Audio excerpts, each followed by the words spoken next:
할렐루야! 바이블 스터디 시간 바이블 리더 오지연 전도사입니다. 오늘부터 만물의 기원에 관하여 저와 함께 말씀을 상고하시며 은혜를 나누시겠습니다. 조금 전 상고하시며 라는 뜻은 성경에 보시면 여럿 있지만 세 부분을 찾아보았습니다. 첫째, 신명기 4장 32절 말씀입니다. 내가 있기 전 하나님이 사람을 세상에 창조하신 날부터 지금까지 지나간 날을 상고하여 보라. 하늘이 이 끝에서 저 끝까지 이런 큰 일이 있었느냐? 이런 일을 들은 적이 있었느냐? 여기서 상고하여 보라는 것은 자세하게 검토한다는 의미를 가지고 있습니다. 두 번째, 요한복음 5장 39절 말씀입니다. 너희가 성경에서 영생을 얻은 줄 생각하고 성경을 연구하거니와, 여기서 성경을 연구하거니와는 상고하거니와 같은 말씀입니다. 이 성경이 곧 내게 대하여 증언하는 것이니라.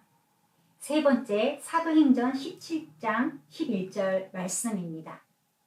베레아에 있는 사람들은 데살로니가에 있는 사람들보다 더 너그러워서 간절한 마음으로 말씀을 받고 이것이 그러한가 하여 날마다 성경을 상고함으로, 여기서 성경을 상고함으로란 뜻은 탐구하다, 판단하여 분별하다, 철저히 조사하다라는 의미입니다. 결국 베레아 교인들은 간절한 마음으로 말씀을 받고 맹목적인 신앙에서 벗어나 정직한 믿음의 지식을 얻기 위해 부지런히 성경을 연구하였다는 칭찬을 누가가 기록한 것입니다. 그러므로 오늘은 창세기 1장을 중심으로 만물의 기원에 관해서 6일 동안 말씀으로 창조하신 사실을 상고하시며 공부하는 시간을 가지고자 합니다. 만물이 어디로부터 시작되는가 하는 의문은 철학자, 신학자, 천문학자, 물리학자, 생물학자, 지질학자, 역사학자, 고고학자, 인류학자 등 많은 분야의 학자들이 수천 년의 세월 동안 고민하고 고뇌하며 탐구해온 질문입니다. 인간은 철학자가 되어서 끝없는 질문에 질문을 던집니다. 나는 어디로부터 와서 왜 살며 어디로 가는 존재인가? 이 질문이 풀리지 않는다면 인간은 우주의 미해가 되어 영원히 방황할 수밖에 없습니다. 그러나 성경 창세기 1장 1절은 명쾌하게 대답을 해줍니다. 태초에 하나님이 천지를 창조하시니라. 여기서 창조라는 단어는 히브리어로 두 가지가 있습니다. 바라와 야찰입니다. 창세기에서 창조는 바라를 의미합니다. 바라는요, 무에서 위의 창조로 하나님의 절대적 창조라는 것입니다. 즉, 없는 데서 있는 것으로 만들어졌다는 것입니다. 반면 야찰은 유에서 유로의 창조입니다. 사람이 창조하는 모든 것은 바로 이와 같습니다. 있는 데서 있는 것을 발견하는 것뿐입니다. 따라서 우주가 어디로부터 시작되었습니까? 하나님으로부터 시작되었다고 선언합니다. 세상과 만물이 어디로부터 왔습니까? 하나님으로부터 왔습니다. 나는 어디로부터 와서 어디로 가는 존재입니까? 나야말로 하나님으로부터 와서 하나님께로 가는 존재입니다. 창세기 1장 1절은 만물의 기원이 하나님의 창조에 있음을 알게 합니다.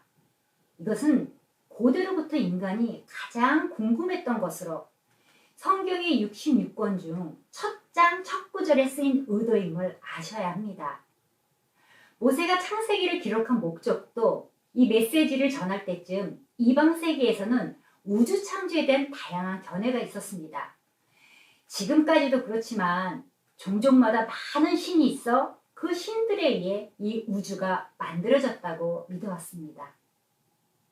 약 430년간 애굽의 신들과 애국 왕만 섬기고 자랐던 이스라엘 백성들도 야훼 하나님에 대한 믿음이 희미했습니다. 물론 구전을 통해 야훼 하나님에 관해 전해 들었지만 광대한 제국을 건설케 했던 애굽 신에 비해 야훼 하나님은 누구인가?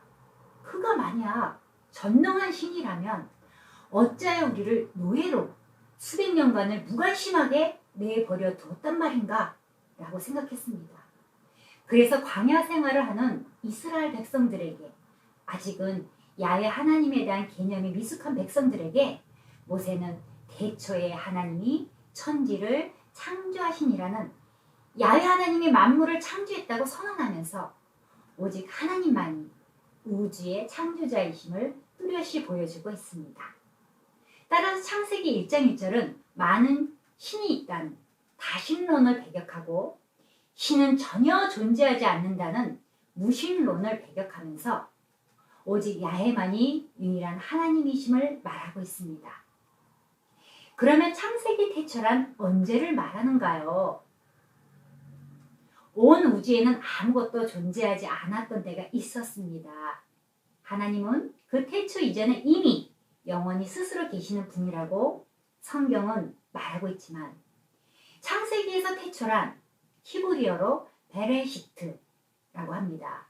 바로 그 시초에 란 뜻의 단어로 시간의 출발점 자체, 즉 역사가 시작된 시간의 출발점을 가리키는 말입니다. 창세기 태초란 하나님은 시간을 만드신 분이며 시간의 주인이라는 것을 알게 됩니다. 고대 철학의 시저로 알려진 탈레스에서부터 소크라테스에 이르기까지 철학의 관심사는 인간을 둘러싼 자연이었습니다. 자연이란 늘 변화하고 움직이는 현상을 통해 철학자들은 자연 현상 너머에 있는 불변하는 그 무엇 또는 원리들이 있을 것이라는 생각을 했습니다. 그리고 이 현상들을 지배하는 원리, 이 자연의 본질을 가리켜 아르케라는 말로 규정하고 우주의 기원과 본질에 대하여 그리고 자연의 본성에 대하여 철학적 활동을 펴나갔던 것입니다. 이 아르케라는 단어는 성경에도 나옵니다. 요한복음 1장 1절부터 3절입니다. 태초에 말씀이 계시니라. 이 말씀이 하나님과 함께 계셨으니 이 말씀은 곧 하나님이시라. 그가 태초에 하나님과 함께 계셨고 만물이 그로 말미암아 지은 바 되었으니 지은 것이 하나도 그가 없이는 된 것이 없느니라. 요한복음에서 태초는 헬라어로 아르케입니다. 시간을 초월한 영원 전이라는 뜻입니다. 요한복음의 태초는 천지창조 그 이전에 영원한 시간을 말하는 것입니다.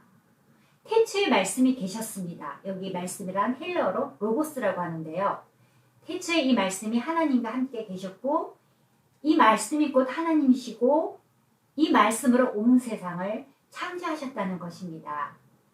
즉 여기서 말씀이란 소리나는 음성을 말하는 것이 아니고 말씀으로 창조하셨다는 것은 곧 예수님으로 말미암아 이루어졌다는 것입니다.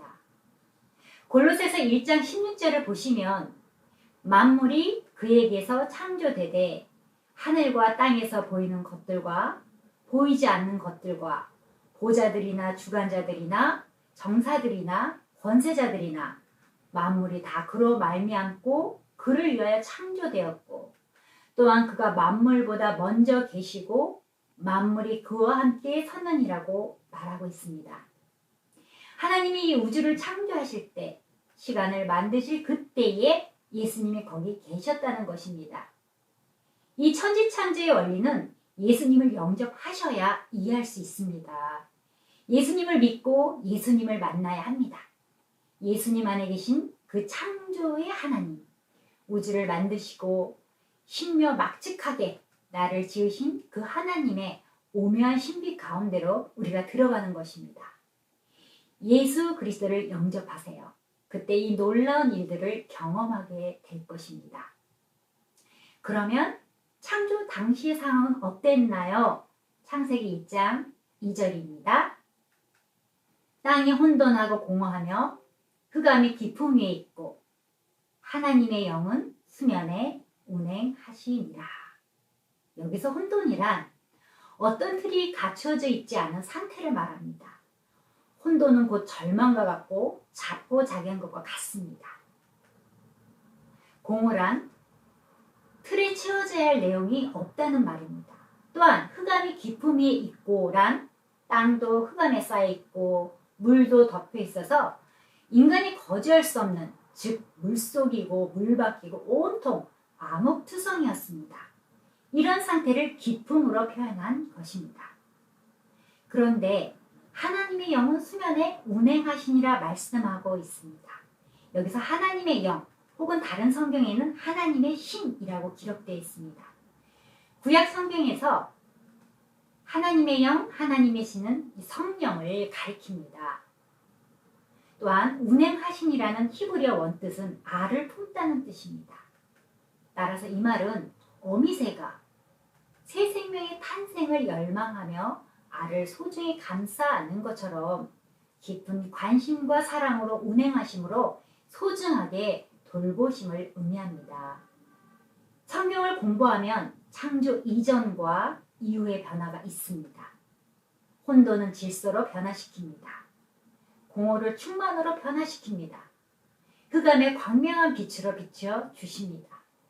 마찬가지로 우리 삶이 혼돈하고 공허하고 어둠으로 꽉 차 있을 때 성령께서 그 위에 운행하시면 우리 삶이 변화되고 새롭게 창조되는 것입니다. 예수님 앞에 나오면 하나님의 성령이 우리 속에 들어와서 운행하십니다. 여러분, 우리 스스로의 힘으로는 혼돈, 공허, 흑암의 망가진 삶을 새롭게 만들 수가 없습니다. 성령께서 운행하셔야만 여러분의 삶의 변화와 창조가 나타나는 것입니다. 지금 여러분이 느끼시든 못 느끼시든 보혜사 성령께서 여러분에게 와서 지금 이 순간에도 함께 하시는 것입니다. 우리가 예수님을 믿어 하나님의 은총 안에 들어오면 우리의 삶을 창조하시는 것입니다. 기독교는 무에서 유를 창조하는 유일한 기적의 종교입니다. 그러므로 예수님을 믿고 그리스도인이 되었다는 것은 이 세상과 온 우주의 영역에서 불가능이 없는 삶을 살게 된 엄청난 특권을 부여받은 사람이 되었다는 것을 의미합니다. 우리가 이 믿음을 가질 때 죽은 자가 살아나고 없는 것이 있게 되는 영원한 생명의 삶을 살 수가 있습니다. 앞으로 첫째 날부터 하나님께서 천지를 지으신 그 영광스러운 솜씨를 바라보시고 우리는 하나님의 성품과 하나님의 뜻을 짐작하여 알 수가 있습니다. 다음 시간을 기대하세요. 샬롬.